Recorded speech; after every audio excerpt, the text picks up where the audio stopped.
What's up, my friends? How's it going? I'm sitting here in the back of the bus. I'm a back of the bus rider in the back of the school bus here, but it's really only 15 feet from the front, so I guess it's not that bad.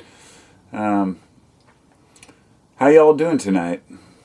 I thought about doing a live cast tonight, but whenever I try to do one from the school bus, it's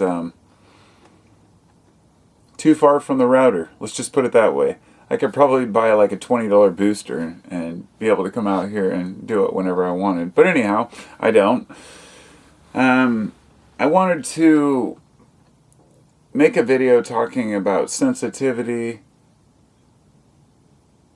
taking things personally, and basically being butthurt, or the difference between being butthurt, which I still love using that term, even though it's pretty raunchy when you really break it down to what it means.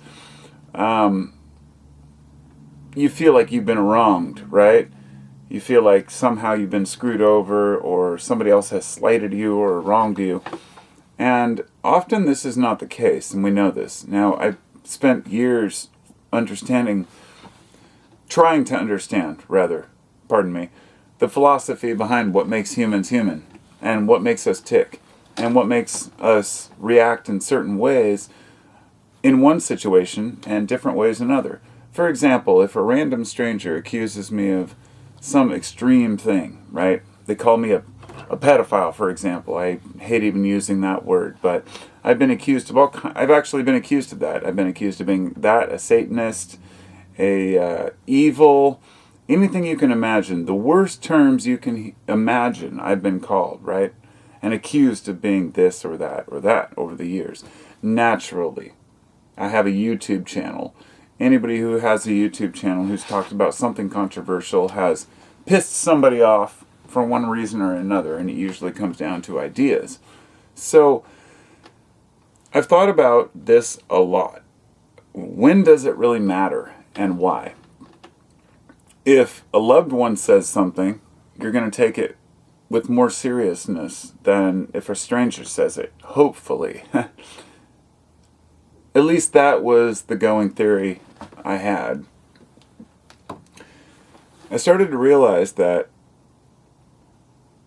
some people have such horrible home lives that they actually take more offense to a stranger calling them a name on the internet than their own wife or child or parents calling them some name, or husband, insulting them, berating them, beating them up, whatever it might be. It's when you become one with the victimizer, right? We have become so, there's a term for it that I always forget, but it's well known in people who are captured in war or kidnapped, that they begin to sympathize with their oppressor. And this also happens with prisoners of war. It's a very fascinating thing with the human mind. You ask yourself, is it humans understanding each other, or humans just coping with the situation? But anyhow, when we're accused of something by a stranger, we can let it go a lot of the time. At least, let me just not say we, but me. When somebody stranger on the internet accuses me of something, especially when it's, say, a new subscriber, I can just go, oh my God, it's one of those guys, and put them in their place and move on. Sometimes it might be somebody that I've known for a while, or a long-time subscriber, and then I might actually respond with a longer response, because I also want that person to understand where I'm coming from, because I know that maybe I'm misunderstood through one video, for example. Then there are the people who, let me call them the lurkers. There's lots of those on the internet. I have at least a half a dozen lurkers who, and you know who you are, they don't ever comment on videos unless it's something controversial. And when they do, it's always something opposing what I'm saying. And when I was younger, I got into psychology a little bit, and I read this book. There are a few different books about psychology. And I'll tell you the truth, I left halfway through because I really didn't want to think about people like numbers. People are all unique. everybody's different. Not everybody has the same opinion, obviously, and there are no easy ways to file personality types away. Some people really want to believe that. Some people are so hung up on psychology that they think, well, no, you're one of these A or B or AZ personality types, and therefore I should caution the way I do business around you according to this personality type. That's when it becomes dangerous. Let me just say, while I'm on that note, it's no different than believing in astrology. And I know that will turn some people away. I know some of my subscribers have even offered to do charts for me. And I have my astrological book with all the charts. I've done my moon, all my different planets. Even realizing that astrology at the time didn't realize all the planets, and we can't even agree on what a planet is. And it's a weird time to be alive because there's so much bullshit being exposed that, along with the things that we're laughing at, going, oh, that's ancient history, there's also people who still believe in astrology. And I even know people personally who still think that there's some merit to it. And all I can say is, hey, do your own research. I don't say you're an idiot. I never said that you're a fool. I'll just say, hey, personally, this is how I see it. I don't see any real credible evidence that astrology has any value. And so that's not where I wanted to go with this, but rather to say that people who believe in astrology tend to use that to subscribe or ascribe or prescribe personality traits onto people. And the reason why we do it is to try to understand people. The same reason even the most scientific or the federal government looks at certain people with certain traits for, cross-examine for hiring or whatnot. We all do the best we can to take a general assessment of a person and say, is this person going to compromise the integrity of my group? And for me, as a fucking stoner hippie dude who hangs out at fish shows and dead shows and festivals and loves to just have a good time, there's also another side of me, I guess, that's a little more mundane. I mean, I live a life where I have 2 kids and an adult son, a son who's an adult now. He's 26, and we all live together. We have a small house, and over the last year I've learned some interesting things about being a human being when it comes to the illusions that we've been fed growing up, that, that we all need this personal space away from each other, that kids should leave home. Having my son home has been awesome, actually. In spite of the fact that he plays guitar loud, he's a great guitarist at least, right?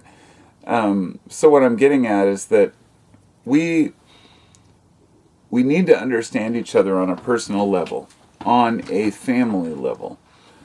We need to have people in our lives, like my friend Scoey, my friend Kev, my friend Space, if you're out there, brother, Tim. I mean, I hate naming friends because then you start forgetting people, right? I'll just end it there. I have very few good friends, but some I've met recently, some I've known for 30 years. And what matters to me most is honesty and truth and fairness. So we call each other out on stupid bullshit if we realize that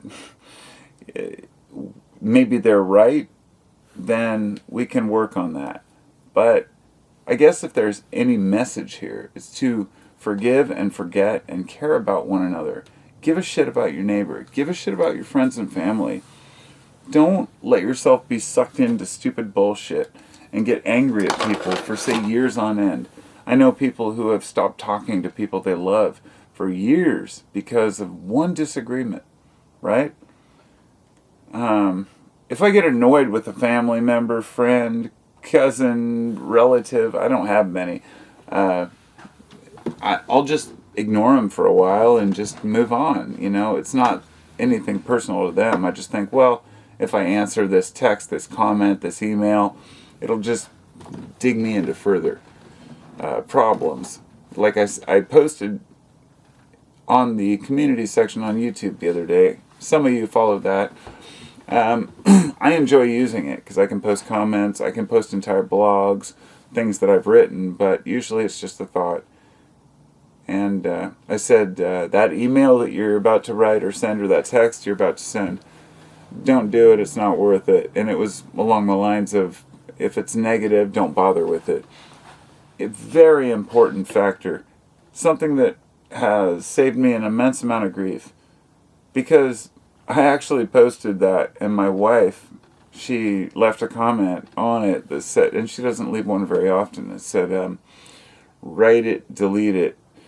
And that's exactly, she nailed it. I mean, that was perfectly what I was thinking. How many times, back in the day, we would hand write letters and then destroy them or burn them if you didn't want to send it, but you could also just never mail it, just save it.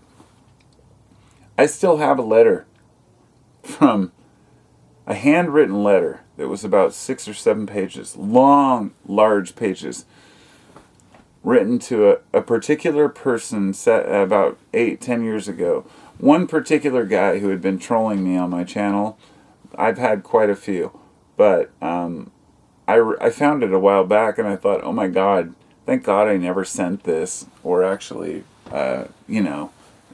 made a video reading it, because it's not worth my time to care this much about what one dude thinks.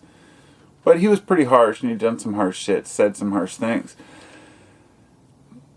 What really ended up ending that debate, that argument, I sent him an email.